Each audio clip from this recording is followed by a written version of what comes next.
कलरीपट्टूच्या या आखाड्यामध्ये आणि आम्हा मराठ्याला शिकवायला लागेल तलवार कशी चालवायची।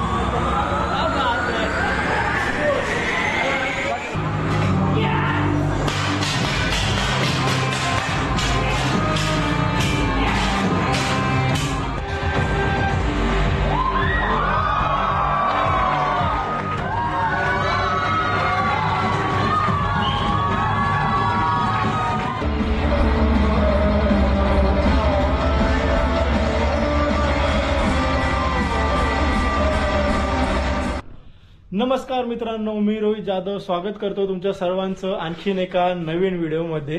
तर आज आपण आलेलो आहोत केरळा एर्नाकुलम स्टेशन जवळ आणि आज आपल्या सोबत आहेत काजल मॅडम। पॅकिंग चालू आहे। आमचा कॅब ड्रायव्हर येऊन थांबलेला आहे आणि पुन्हा एकदा आम्ही निघालेलो आहोत महाराष्ट्राच्या बाहेर। हा आपला दौरा केरळच्या दिशेने आणि इथून आता आपण एर्नाकुलम साऊथ या स्टेशनच्या बाजूला एक हॉटेल आहे, तिथे स्टे केलेलं आहे। काल रात्री आपण आलो। कालचा दिवस खूप दगदगीचा होता कारण की आम्ही स्लीपर मधून आलो आणि भयानक असं ऊन होतं, तिकीट्स अवेलेबल नव्हतं त्यामुळे। सो आता इथून आपण जाणार आहोत मुन्नारच्या दिशेने आणि मस्तपैकी या घाटांचा आणि या निसर्गरम्य वातावरणाचा आनंद घेणार आहोत। तर आपला कॅब ड्रायव्हर येऊन बाहेर थांबलाय, आपण बाहेर जाऊया आणि तिथूनच शूट चालू करूया। सो फायनली आता आपण हॉटेलवरून निघालेलो आहोत आणि आपली कॅब सुद्धा आलेली आहे।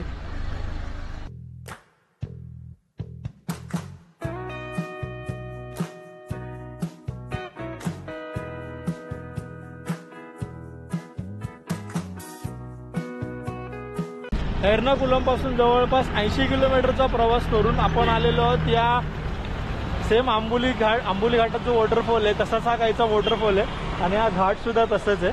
तर आपण आता वॉटरफॉल बघूया आणि मग पुढे जाऊया।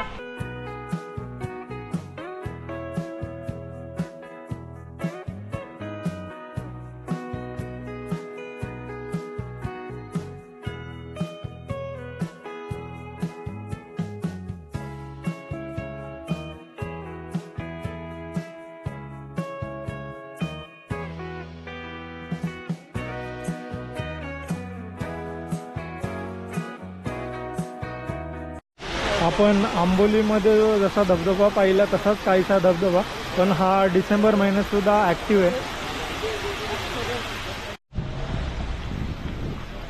काय आणलेले कैरी आणि अननस। या घाटातून आपण आता चियापारा वॉटरफॉल बघून आलोय वलारा वॉटरफॉल बघण्यासाठी। आता पाणी सुकायला लागले याचं, खूप असं निसर्गरम्य वातावरणामध्ये हा धबधबा आहे। एर्नाकुलम पासून एक 80 किलोमीटरच्या आसपास स्पाइस गार्डन आहेत आणि आपण स्पाइस गार्डनला एक व्हिजिट केलेलं, तर त्याची माहिती बऱ्याच मोठ्या प्रमाणात आहे। तर मी त्याचा नेक्स्ट पार्टमध्ये पूर्ण त्याची माहिती देणार आहे आणि आपले ड्रायव्हर आहेत राजकुमार, ते आपल्याला घेऊन चाललेत। आणि तर जाताना आपल्याला रस्त्यामध्ये आपलं हॉटेल आहे, पण आपण तिथे चेक इन नाही करणार आहोत, आपण पुढे जाणार आहोत कारण की पुढचे बरेचसे स्पॉट आपल्याला कव्हर करायचे आणि मग येताना आपण चेक इन करणार आहोत तसं हॉटेलवाल्यांना मी सांगितलेलं आहे। आणि जे हॉटेल आहे एकदम निसर्ग समृद्ध आणि निसर्गरम्य वातावरणामध्ये ते हॉटेल आहे। सो स्टे ट्यून, कुठे जाऊ नका, पाहत राहा द रोहित जाधव स्टोरीज। जवळपास गेला 1.5 तास झाला मी ट्रॅफिकमध्ये। आज मुन्नारला पोहोचू की नाही याची पण शाश्वती कमी आहे। जवळपास 1:30-2 वाजत आले आणि ट्रॅफिक अजून 1 ते 1.5 तास दाखवतोय। Let's see. आता एकदम एक्झॉस्ट झालोय, आता इच्छाच नाहीये पुढे जायची। 1.5-2 तास म्हणजे काय खायची गोष्ट आहे एवढ्या ट्रॅफिकमध्ये, आणि स्टील ट्रॅफिक आहे, म्हणजे 2-2, 3-3 मिनिटाला फक्त गाडी हलते थोडी थोडी करून।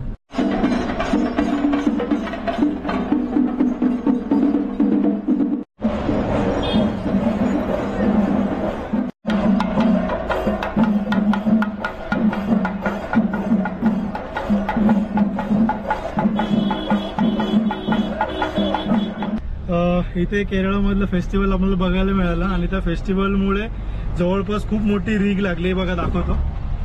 पूर्ण अशी रीग लागलेली आहे कारण की एक साइड फेस्टिवल चालू आहे, एक साइडच्या गाड्या सुटतात आणि दुसऱ्या साइडनं दुसऱ्या साइडच्या। सो खाली उतरून थोडा फेस्टिवलचा शूट केला आपण आणि थोडा रस्ता मोकळा करून आपली गाडी काढली पुढे। आता आपण पोचू मुन्नारला. तर आपण आता या मुन्नार बायपासला आलेलो आहोत लक्ष्मी हँडलूम बाजारमध्ये आणि इथे आपण आता ट्रेडिशनल साडी घेणार आहोत.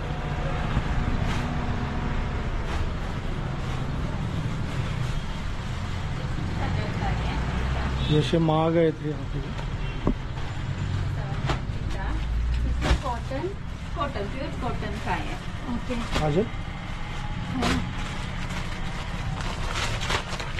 कोणासाठी? माझ्यासाठी. काजल कोणती घेतली? ही छान वाटते. ही घेतेस? छान वाटते. सो इथे लक्ष्मी हँडलूम मध्ये आम्ही घेतलेली आहे साडी. हो हो सासूबाईंसाठी. क्या बात आहे. चलो मला काढ सांगा गाडी निघूया आपण. 6-7 तास प्रवास आणि हा सुंदर असा नजारा. कसं वाटते काजल चहाचे मळे एवढा सकाळपासूनचा प्रवास.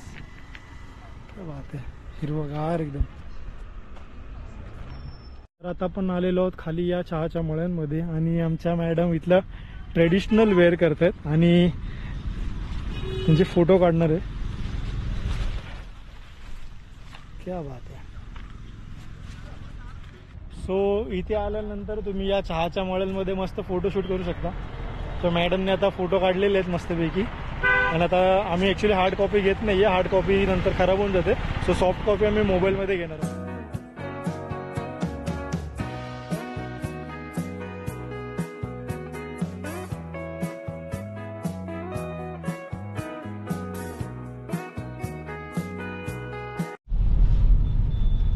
तर आता आपण आलेलो आहोत मुन्नार टाउन मध्ये.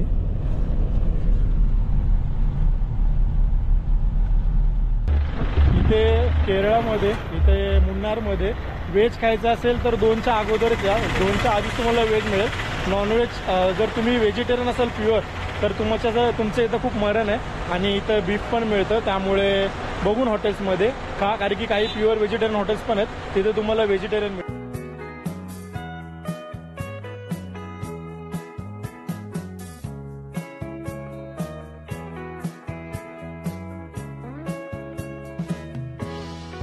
सो आता आपण आलेलो आहोत पुनर्जनी ट्रेडिशनल विलेज मुन्नारला आणि इथे आपण पाहणार आहोत कथकली आणि कलराईपट्टू.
आहोत कलरीपट्टूच्या या आखाड्यामध्ये आणि आम्हा मराठ्यांना शिकवायला लागेल तलवार कशी चालवायची.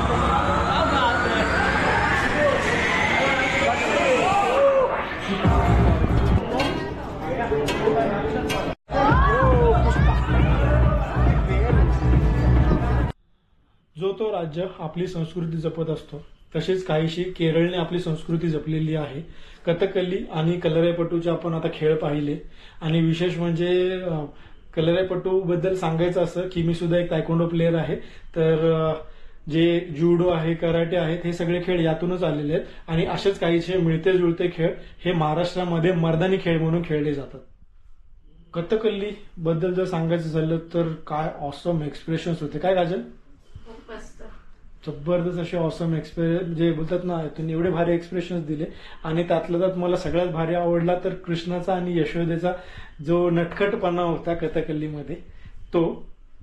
तर आजचा जवळपास अर्धा दिवस तर आपला प्रवासातच गेला, पण त्यातल्या त्यात पण आपण बरेचसे स्पॉट कव्हर केले, जसे की 2 वॉटरफॉल आपण पाहिले, त्याच्यानंतर स्पाइस गार्डन. पण स्पाइस गार्डनचा व्हिडिओ या व्हिडिओच्या नंतर येणार आहे कारण की त्यात बरीचशी अशी माहिती आहे आणि खरंच तो व्हिडिओ पहा कारण की त्यामध्ये बरीचशी अशी आपल्याला जी नाही माहिती अशी माहिती आहे आणि जे आपण इंडियन स्पायसेस जे यूज करतो त्यांची झाडं कशी दिसतात ते सुद्धा आपल्याला पाहायला मिळेल आणि ते कुठल्या रोगांवरती गुणकारी आहेत ते सुद्धा आपल्याला बघायला मिळणार आहे.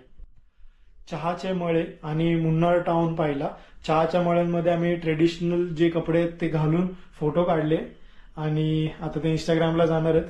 तर मला फॉलो करा इंस्टाग्रामला सुद्धा, the Rohit Jadhav stories. Same आपलं युट्यूब चॅनलचंच नाव इंस्टाग्रामला आहे. तर लवकरच भेटूया, लवकरच येणार आहे व्हिडिओ पुढचा कारण की उद्याचा पूर्ण दिवस आहे आणि आम्ही आता हॉटेलवरती आलेलो आणि या हॉटेलचं सुद्धा मी एक रिव्ह्यू ब्लॉग बनवणार आहे. इतकं जबरदस्त असं हे हॉटेल आहे आणि त्याच्यानंतर उद्या सेकंड डे आम्ही परत पुन्हा जाणार आहोत मुन्नारच्या दिशेने आणि अजून एक दिवस आहे तो एक वेगळा एक्सपिरियन्स आपण घेणार आहोत. सो लवकरच भेटूया आणखीन एका नवीन व्हिडिओ सोबत. तोपर्यंत धन्यवाद. जय शिवराय.